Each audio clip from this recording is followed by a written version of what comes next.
ሰዎች የላኩልኝን ሳይካህኑን የተቃጠሉትንም አብያተ ክርስቲያናት ሰዎች እየቀረጹ ሲልኩልኝ ምዕመናን እያለቀሱ ምንም ማድረግ በማይችሉበት ሁኔታ ሲያዝኑ ልክ በሻሻ እንደተደረገው ጅማ ልክ ጅጅጋ እንደተደረገው አይነት አሁንም ሲደረግ አንድ አጠር ያለች ጽሑፍ ስሜቴን መገልጽበት ጻፍኩኝ። እውን በማይሆን ህልም በማይሰምር ስለት ከኢትዮጵያ ምድር ተዋህዶን ለማጥፋት በአንድም በሌላም ቆርጠው የተነሱ ከቤተ ክርስቲያን እጃቸውን ያንሱ። ተረስቶ ዛሬ ያ የቀደመው የትናንት ውለታ ማየት ናፈቁ ሊኖሩ እነሱ ተዋህዶ ጠፍታ ቢሰጠኝ ብዬ መድኃኔ ዓለም ዋጋ ከሰማይ ባዝላት አልወርድም አለች ደፋሯ ከጀርባዬ ላይ። መቻልን እንጂ ሌላውን መቻል የማይፈልጉ በወርቅ ፋንታ ጠጠር መልሰው ተዋህዶን ወጉ። በእምነት ማትመስሉንን ያኔ ስንቀበል ነበረ ልትችሉን እኛ እናንተን ስንችል፣ ግን ስትሉን ቻሉን እኛ ግን አንችልም አልናችሁ እረፉ ያልዘሩት አይበቅልም። አሸዋ ተዘርቶ ስንዴ አይታጨድም።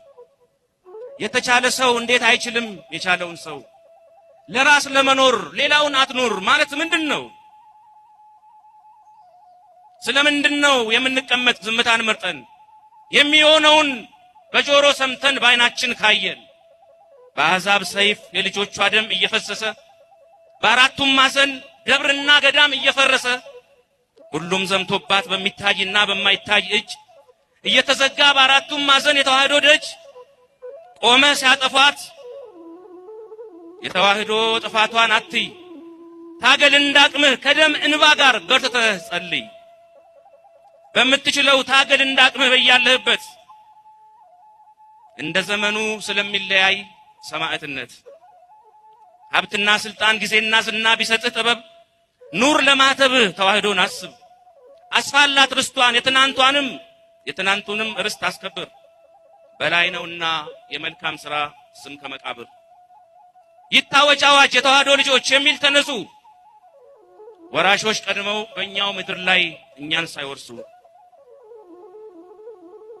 በነበር ሳንቀር እያየን ጠፍተን በአሕዛብ እጅ ባወጁብን ላይ አዋጅ የሚሽር አዋጅ እናውጅ። ሰማዕትነት አያምልጣችሁ የሚል ተነሱ። ይሰማ አዋጅ ከመንጋው መሪ ከሲኖዶሱ። ሳንነካቸው ስለምንድነው የሚነካኩን? በታገስናቸው የተሰበክነው ወንጌሉ ይዞን ግን እንዳይረሱት አይኖርም ጢሱ ሁሌ እንደጤሰ። ሊጠፋ የማይችል ከባድ እሳት ነው ከተለኮሰ። በአባቶች ርስት በተዋህዶ የለም ድርድር። ሰማዕት ሆነን እንሞታለን ሞተንም ልኖር እንደሆነ አውቆ ቢኖርም ቢሞት ሁሌም የጌታ ማተብ በጥሶ የለም ለናንተ ትጥቅ የሚፈታ። እኔ ያመንኩትን ማመን አለብህ እያሉ በግድ ሰይፍ እያነሱ ወሰን ለማስፋት ወንድምን ማረድ ትንሽነት ነው። ሰው ሰውን ሲገል ለትልቅነት አሸነፍኩ የሚል እየመሰለው አሸናፊነት።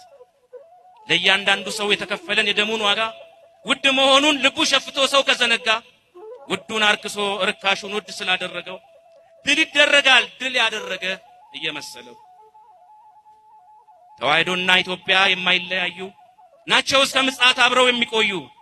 ተዋህዶን ከኢትዮጵያ እናጥፋ ስትሉ ኋላ እንዳትገኙ ከአምላክ ስትጣሉ። ከውጭም ከውስጥም ጠላቶቿ በዙ ተዋህዶን ሊጥሏት እየገዘገዙ። ግን ፍጻሜው ሞት ነው ግቡ የማያምር እኖራለሁ ማለት ተጣልቶ ከእግዚአብሔር። ከምኞት ጀምሮ እስከ ተግባር ድረስ እጃቸው ያለበት ተዋህዶን ለማፍረስ ላይሳካ ለፉ ህልማቸውን ላይሆን ረስተውት ማለፏን ከዚህ የባሰው። እኛ ምንም አንሆን ይብላኝ ግን ለነሱ እናፍርሳት ሲሉ ቀድመው ለሚፈርሱ። ለኢትዮጵያ ምኖር ባለውለታዋ እንዴት ይሄ ሆነ ዛሬ ክፍያዋ? ምን ባደረገች ነው ይሄ ሁሉ ጥቃት? ወርቅ ላበደረች ጠጠር የሚሰጣት። ካህንና ታቦት በአንድነት አዝምታ አገር ነፃ ያወጣች ነፃነት ስታጣ የለሞ የሚሰጥ ፍትህን በገሃድ ገዳሟ ሲቃጠል ካህኗ ሲታረድ በገንዛ አገሩ ላይ ሀገር አልባ ሆኖ ካህኑ ሲሰደድ ምዕመኑን በትኖ በድፍረት መቅደሷን በእሳት ሲያነዱ ጨረቃን ለመስቀል መስቀሉን ሲያወርዱ ይዞታዋን ነጥቀው ቅጥሮቿን ሲያፈርሱ ቁርአንን ሊተኩ በመጽሐፍ ቅዱሱ ቅርስ አልባ ሊያደርጓት ቅርሶቿን ሲያወድሙ የግራኝን ታሪክ በጋር ሲደግሙ የለም እንደ ንጉሥ ተውረፉ የሚል በገዳይ የሚፈርድ አይቶ ስንገደድ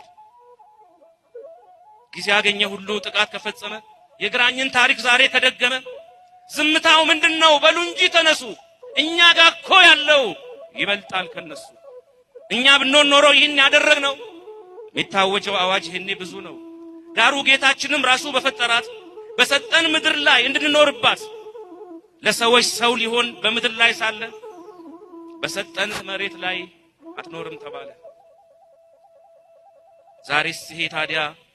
ዛሬስ ይሄ ቢሆን ታዲያ ምን ይገርማል አንዳንድ ያጎረሱት እኮ እጅ ይነክሳል እንኳን ያላመነው በኢየሱስ ክርስቶስ አመንኩ የሚለውም ናፍቋል የኛን መፍረስ ላይሳካ ለፉ ህልማቸውን ላይሆን እንዳለፍነው ረስተው ከዚህ የባሰው